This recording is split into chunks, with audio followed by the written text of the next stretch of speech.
Salut tout le monde, ici Bruno Savard. Comme d'habitude, à cette heure-ci, on fait une mise à jour de l'actualité dans nos deux régions. D'abord, pour parler d'une nouvelle réglementation de la Ville de Québec concernant l'utilisation de poêles à bois, qui sera donc réglementée particulièrement à partir du 1er septembre 2026. Ça touche les appareils de chauffage au bois, ça touche également les fournaises au bois, mais pas les foyers d'ambiance, pas les foyers qui servent à la cuisson notamment.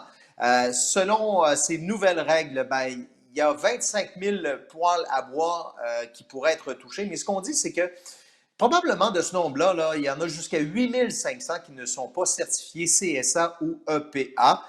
Selon les données qui ont été publiées par la Santé publique en 2019, c'est les appareils de chauffage au bois qui sont largement responsables de particules fines dans l'atmosphère qui causent des journées de smog notamment.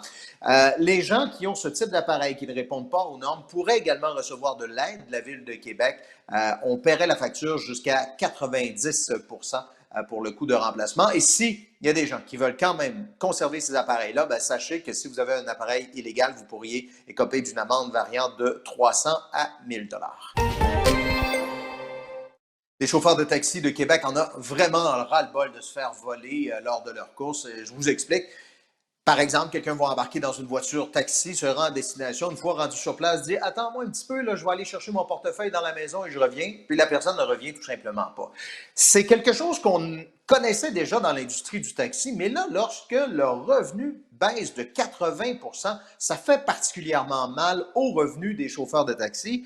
Bien sûr, on avise les policiers, mais ce qu'on dit du côté des policiers, par exemple, c'est peut-être l'installation d'une caméra là, qui pourrait dissuader certains des clients fautifs. Voici le porte-parole de Taxi Coop.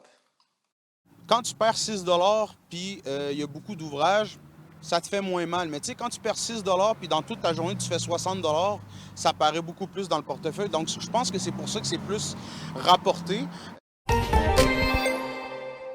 Une annonce est imminente afin d'apaiser l'âge pour l'utilisation du vaccin AstraZeneca. Bon, là, actuellement, il est autorisé pour les 55 ans et plus, mais on pourrait l'abaisser au cours des prochaines heures, un peu comme l'a fait l'Alberta, comme l'a fait l'Ontario également. Le ministre Christian Dubé l'a évoqué ce matin, le docteur Horacio Arruda également l'a évoqué. Et puis, ajouté à cela, l'épidémiologiste Gaston Dessert qui lui explique que la disponibilité des autres vaccins, ça entre aussi en ligne de compte.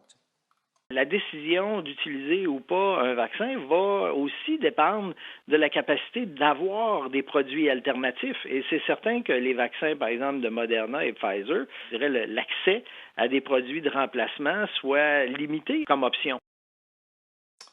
Bonne nouvelle, la tendance à la baisse des nouveaux cas de COVID se confirme dans nos régions. Regardons dans le détail, 166 nouveaux cas aujourd'hui dans la capitale nationale. 3 décès. Chaudière-Appalaches, on a 115 nouveaux cas signalés aujourd'hui et 7 décès.